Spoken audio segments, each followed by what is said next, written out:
Hello guys, welcome on my YouTube channel competitive पाठशाला। तो friends, हम डिस्कस करेंगे आपके ईवीएस के हिसाब से जो केवीएस का दो सेक्शन हम डिस्कस करेंगे। पहले में सेक्शन में हमने ईवीएस का पार्ट उठाया था और उसको एक तरफ से चैप्टर वाइज केवीएस की भर्ती के अकॉर्डिंग सारी जो सिलेबस है केवीएस के अकॉर्डिंग, उसी के अकॉर्डिंग हम ईवीएस का सेक्शन कवरअप करते हुए आगे चल रहे हैं। और फिर एक और सेक्शन हमने उठाया हुआ है हिंदी का एक इम्पॉर्टेंट जो भी आपका केवीएस में जितनी भी इम्पॉर्टेंट चैप्टर्स हैं हिंदी के, उसको हम एक साइड से कवर करेंगे और दूसरी तरफ ईवीएस का सेक्शन भी कंप्लीट करेंगे। ईवीएस के सेक्शन में हमने आपको दो तीन तीन चार चैप्टर तक कंप्लीट करवा दिया है कि पर्यावरण और पर्यावरण की उप थीम और उसी तरीके से आपकी जो भी चीज़ें हैं, वायुमंडल है और पारिस्थितिकी तंत्र हैं, इसी तरीके से जो भी चीज़ें हैं पर्यावरण की, हम उसको एक तरफ कवर करेंगे और हिंदी के सिलेबस को एक तरफ कवर करेंगे, जिससे कि 20 तो आपके ईवीएस में और 30 प्रश्न हिंदी में, टोटल 50 प्रश्न नंबर जो है यहाँ से आपकी कवर हो सके।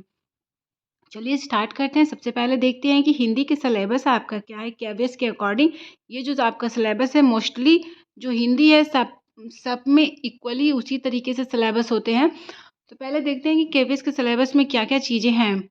यहाँ पे हिंदी, समास, अलंकार, संज्ञा, सर्वनाम, विशेषण, क्रिया, अव्यय, फिर है वचन, कारक, काल, लिंग, उपसर्ग एवं प्रत्यय, वाक्य, शब्द भेद, विराम चिन्ह, पर्यायवाची शब्द, विलोम शब्द, अनेकार्थी शब्द, मुहावरे एवं लोकोक्तियाँ, तत्सम तद्भव, हिंदी साहित्य, भाषा एवं बोलियाँ। यहाँ से टोटल 22 चैप्टर है। बाकी जो आपकी गद्यांश या पद्यांश से 2-4 क्वेश्चन पूछ ले वो अलग देखेंगे। सबसे पहले ये जो आपका व्याकरण है, हिंदी व्याकरण, यहाँ से टोटल 22 चैप्टर कवर करने हैं। एक एक चैप्टर करके एकदम आराम से जो भी पढ़ेंगे वो एकदम अच्छे से पढ़ेंगे ताकि दोबारा पढ़ने की नौबत ना आए। तो सबसे पहले हम स्टार्ट करेंगे पहला चैप्टर ही यहाँ से संधि स्टार्ट करेंगे। उसके बाद समास, फिर अलंकार, फिर संज्ञा, सर्वनाम, विशेषण। इसी तरह सारे चैप्टर को पूरा डिस्कस करते हुए आगे चलेंगे। मेरा जो नोट्स है वो हैंड राइट नोट्स है, मैंने खुद से बनाया हुआ है। जो भी चीज़ें मुझे इम्पॉर्टेंट लगी उसी को मैं खुद से अपने सारे नोट्स को बनाती हूँ। तो वही आप लोगों के सामने भी लाती हूँ कि आप लोगों को भी बाकी जो बहुत सारा डीपली पढ़ना है नहीं, क्योंकि डीपली देखने जाएंगे तो वो तो हमारे बुक में पहले से ही अवेलेबल है। लेकिन हमें अपने नोट्स को बनाना है स्वयं से, और जो चीज़ें हमें इम्पॉर्टेंट लगती है वो सारी चीज़ें मैं इंक्लूड करते हुए जाती हूँ। चलिए स्टार्ट करते हैं। चैप्टर है आपका संधि।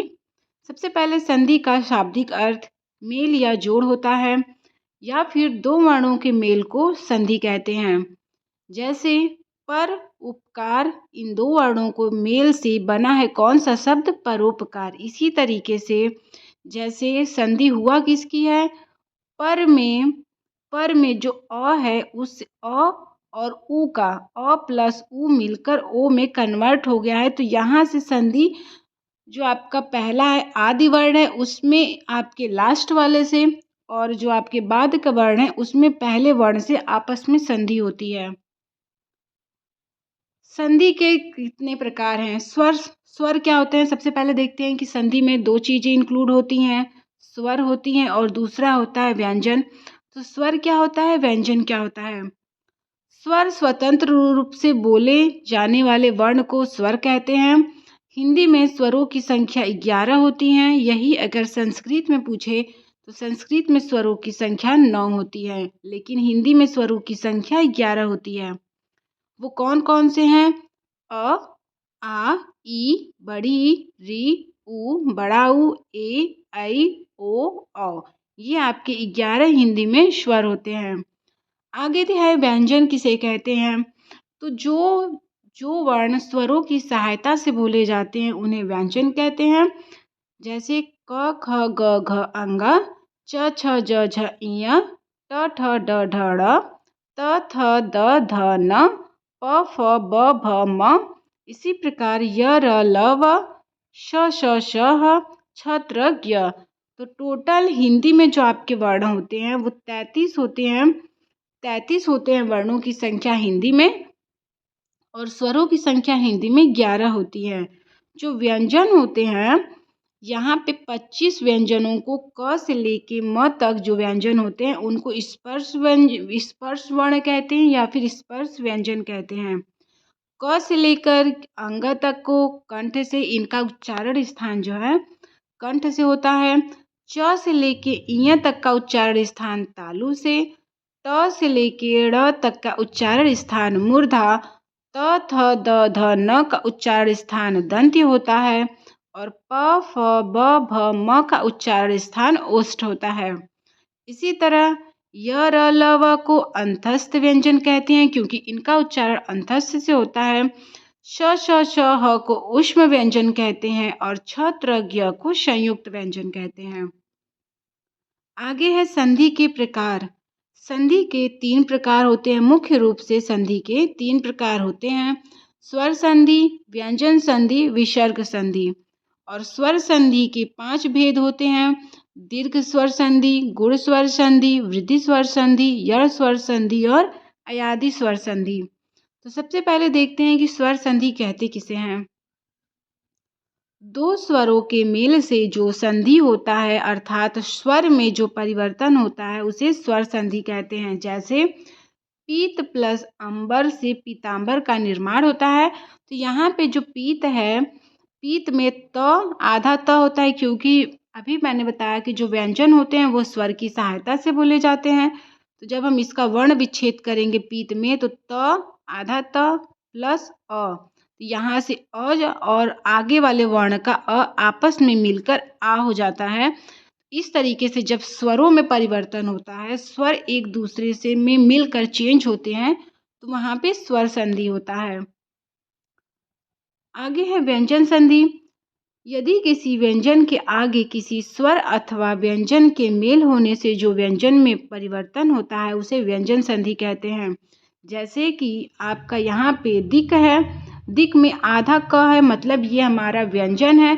जब व्यंजन में कोई स्वर आकर मिल जाता है तो इस प्रकार से जैसे कि जब व्यंजन में कोई स्वर आके मिलेगा तो ये संधि होगी, व्यंजन संधि कहलाएगी।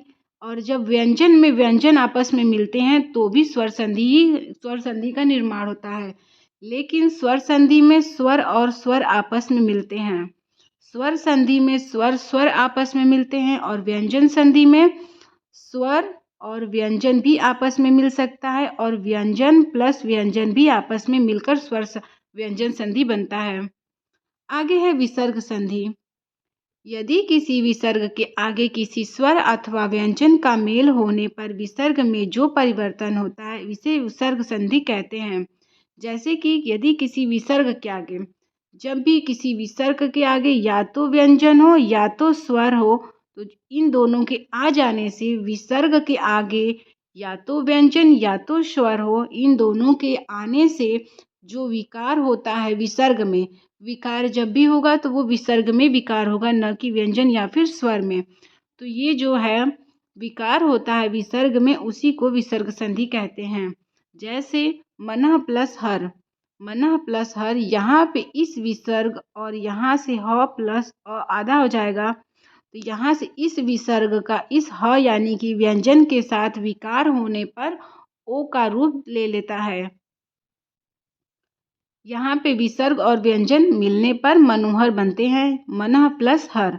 फिर इसी तरह मनः प्लस अनुकूल, मनोकूल।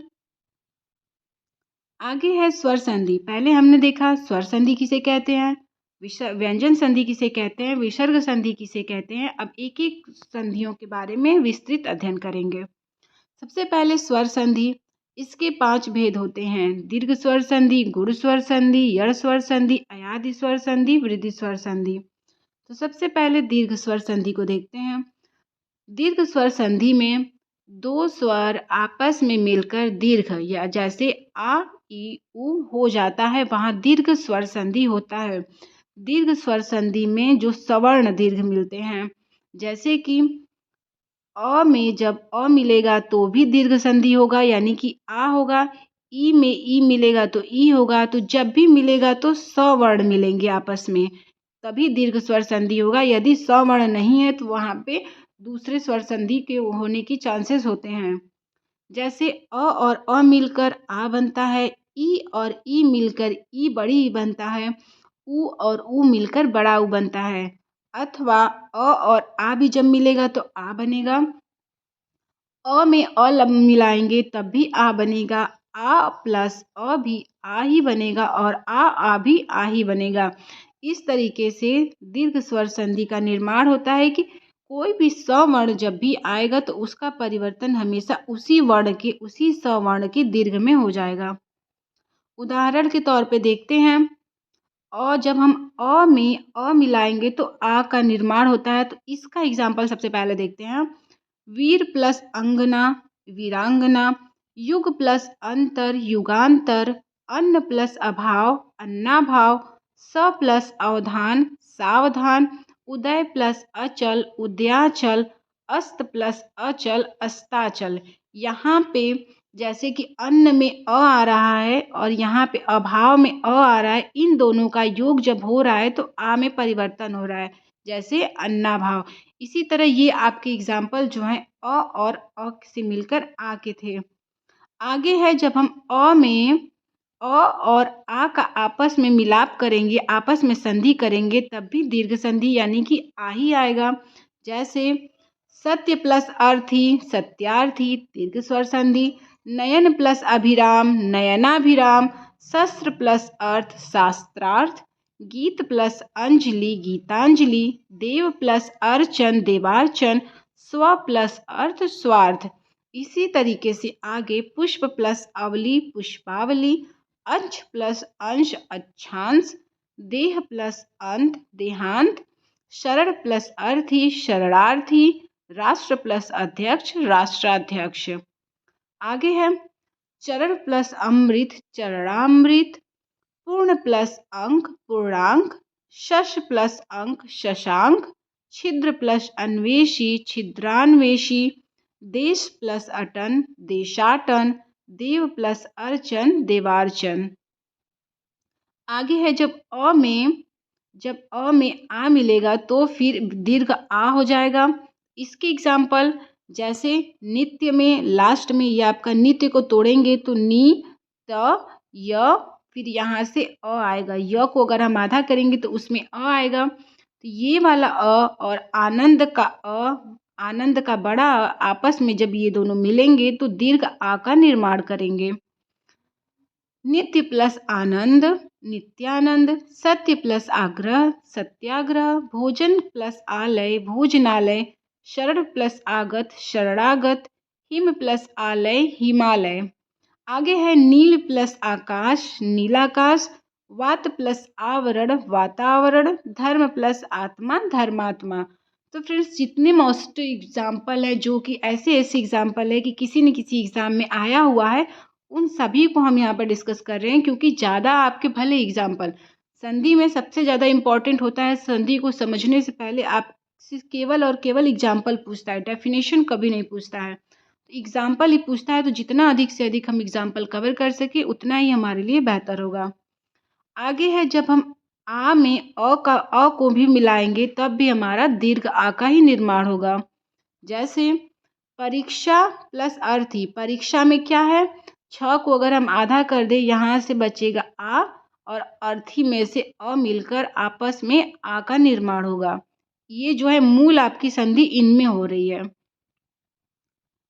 परीक्षा प्लस अर्थी परीक्षार्थी, परा प्लस अस्त परास्त, विद्या प्लस अर्थी विद्यार्थी, सीमा प्लस अंकित सीमांकित, दीक्षा प्लस अंत दीक्षांत।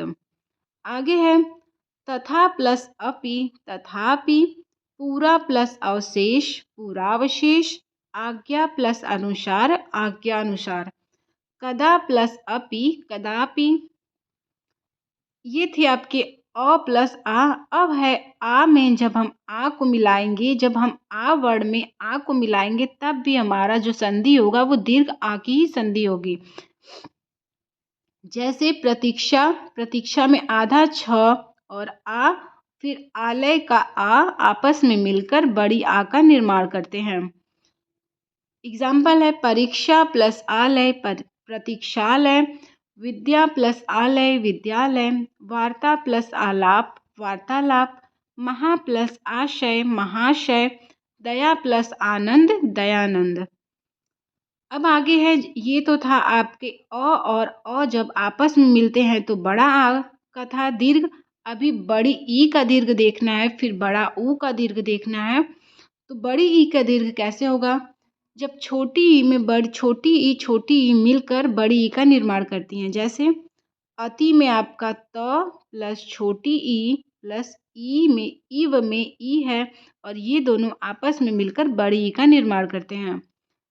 अति प्लस ईव अतीव, कवि प्लस इंद्र कविंद्र, मुनि प्लस इंद्र मुनीन्द्र, अभि प्लस इष्ट अभिष्ट, रवि प्लस इंद्र रविंद्र। यहाँ पे आपने नोटिस किया होगा कि जैसे अति में छोटी ई है लेकिन यहाँ पे बड़ी है, तो जब छोटी ई मिलकर बड़ी ई में कन्वर्ट होंगी तो वहाँ पे दीर्घ स्वर संधि होगा। इसी तरह से कवि में छोटी ई, फिर छोटी ई मिलकर कविंद्र में बड़ी ई, फिर मुनीन्द्र में बड़ी ई, अभिष्ट में बड़ी ई और रविंद्र में बड़ी ई। आगे है, जब ई यानी कि छोटा ई, लघु ई, ह्रस्व ई और दीर्घ ई आपस में मिलेंगे तब भी दीर्घ ई का निर्माण होगा, जैसे आपके अ और आ से हो रहे थे। प्रति प्लस इच्छा प्रतीक्षा, हरि प्लस ईश हरीश, कपि प्लस ईश कपीश, गिरि प्लस ईश गिरीश, परि प्लस ईक्षण परीक्षण। आगे है, जब जब दो इस ह्रस्व उ आपस में मिलेंगे तो दीर्घ उ का निर्माण होता है। आगे है, अनुउदित, यहाँ पे ह्रस्व उ और यहाँ पे ह्रस्व उ मिलकर यहाँ पे दीर्घ उ बनाते हैं। तो अनु प्लस उदित अनुदित, लघु प्लस उत्तम लघुत्तम, सु प्लस उक्ति शुक्ति, मंजू प्लस उषा मंजूषा, विधु प्लस उदय विदुषय, गुरु प्लस उपदेश गुरुपदेश। आगे है, जब आपका स्मॉल यानी कि ह्रस्व उ और दीर्घ उ आपस में मिलेंगे तब भी दीर्घ उ का ही परिवर्तन होता है। जैसे लघु में आपका छोटा उ है और इधर उर्मी में बड़ा उ है। इस तरीके से लघु प्लस उर्मी लघुर्मी, साधु प्लस ऊर्जा साधुर्जा, धातु प्लस ऊष्मा धातुष्मा, अम्बु प्लस उर्मी अम्बुर्मी। आगे है, जब बड़ा ऊ और बड़ा ऊ आपस में मिलेंगे तब भी बड़े ऊ का परिवर्तन होगा, यानी कि दीर्घ स्वर संधि ही आएगी। सरयू प्लस उर्मी शरयूर्मी, भू प्लस ऊष्मा भूष्मा, वधु प्लस उर्मी वधुर्मी और भू प्लस ऊर्जा भूर्जा। इस प्रकार से यहाँ पे परिवर्तन हो रहा है। तो यहाँ पे आपने नोटिस किया होगा कि जितने भी ये आपके इस साइड आ रहे हैं वो हमेशा दीर्घ आ रहे हैं, चाहे वो आपके ऊ से हो, चाहे ऊ से हो, चाहे अ से हो, चाहे ई से हो। जैसे जो भी यहाँ पे आ रहे हैं वो सभी के सभी क्या हैं, बीच वाले। ये देखिए बड़ा ऊ धातुष्मा, यहाँ पे धातुष्मा में बड़ा ऊ रहेगा, ये आपका धातुष्मा इस तरीके से बड़ा ऊ रहेगा, थोड़ा सा यहाँ पे मिस्टेक है। इसी तरीके से जो भी होगा यहाँ पे हमेशा दीर्घ होगा। दीर्घ स्वर संधि का यही है कि लघु मिलकर या फिर दीर्घ मिलकर दीर्घ का ही निर्माण करते हैं। यहाँ पे कुछ अपवाद हैं। होर्ती प्लस रिकार में होर्तीकार बनेगा और ये भी आपका दीर्घ स्वर संधि का एग्जाम्पल है। मातृ प्लस ऋणम मातृणम, भारती प्लस ऋण भातृण। इस तरीके से आज हमने आपके स्वर संधि पूरा का पूरा, जो स्वर संधि का पहला है इसमें दीर्घ स्वर संधि, उसको हमने कवर किया। इसके बाद नेक्स्ट क्लास में हम गुण संधि पढ़ेंगे, यड़ संधि पढ़ेंगे, अयादि संधि पढ़ेंगे और वृद्धि संधि पढ़ेंगे। धीरे धीरे यहाँ से अगली क्लास में आपका जो स्वर संधि है वो कंप्लीट हो जाएगा। फिर उसके नेक्स्ट क्लास में हम व्यंजन संधि पढ़ेंगे। टोटल 4 या 5 क्लास में आपकी जो संधि है वो पूरी कंप्लीट हो जाएगी। फिर उसके बाद आप A to Z चाहे वनडे एग्ज़ाम दीजिए, यूपी टेट दीजिए, सी टेट दीजिए, KVS दीजिए, DSSS भी दीजिए, इवन कोई भी एग्ज़ाम दीजिए वनडे का, तो वहाँ से आपके जो संधि वाले चैप्टर है वो बिल्कुल का बिल्कुल यहाँ से कवर हो जाएंगे। और जितने एग्ज़ाम्पल हैं, ये सारे जितने एग्ज़ाम्पल है वो किसी न किसी एग्ज़ाम में पूछा हुआ ही एग्ज़ाम्पल है, तो आप इसको भी देख लीजिएगा। कभी कभी हम ध्यान नहीं देते हैं, तो वहाँ पे जैसे कविंद्र का संधि विच्छेद होगा तो हम कवि में छोटा न लिखकर इस प्रकार से कवि, या फिर इंद्र को हम इस तरीके से इंद्र लिख देते हैं बड़ी इंद्र, तो वहाँ से मिस्टेक हो जाता है। कविंद्र में स्मॉल ई का स्मॉल ई मतलब ह्रस्व ई का ह्रस्व ई में जब योग होता है तो दीर्घ ई ही बनता है। इस तरीके से देखना पड़ता है। तो या तो आपसे डायरेक्ट पूछ देगा कि यह कौन सी संधि है, या तो इस जैसे कि अभिष्ट है, अभिष्ट का संधि विच्छेद बताइए, या फिर कौन सी संधि है वो पूछ लेगा। तो अगर इस तरीके से प्रश्न बनेंगे तो आप आराम से कर सकते हैं। तो यहाँ से हमने आज स्वर संधि में क्या पढ़ा, दीर्घ स्वर संधि। सबसे पहले दीर्घ स्वर संधि, सबसे पहले हमने ये देखा कि स्वर संधि कहते किसे हैं, व्यंजन क्या होते हैं, स्वर क्या होते हैं, फिर स्वर पूरे संधि के कितने भाग होते हैं, और उसी में हमने स्वर संधि का दीर्घ स्वर संधि आज कवर किया। नेक्स्ट क्लास में हम गुण संधि, जड़ संधि, वृद्धि संधि, अयादि संधि इनको क्लियर करेंगे। फिर नेक्स्ट चलेंगे व्यंजन संधि पे। ठीक है फ्रेंड्स, तो चलिए आप इसको देख लीजिएगा। मिलते हैं नेक्स्ट क्लास में, तब तक के लिए बाय बाय।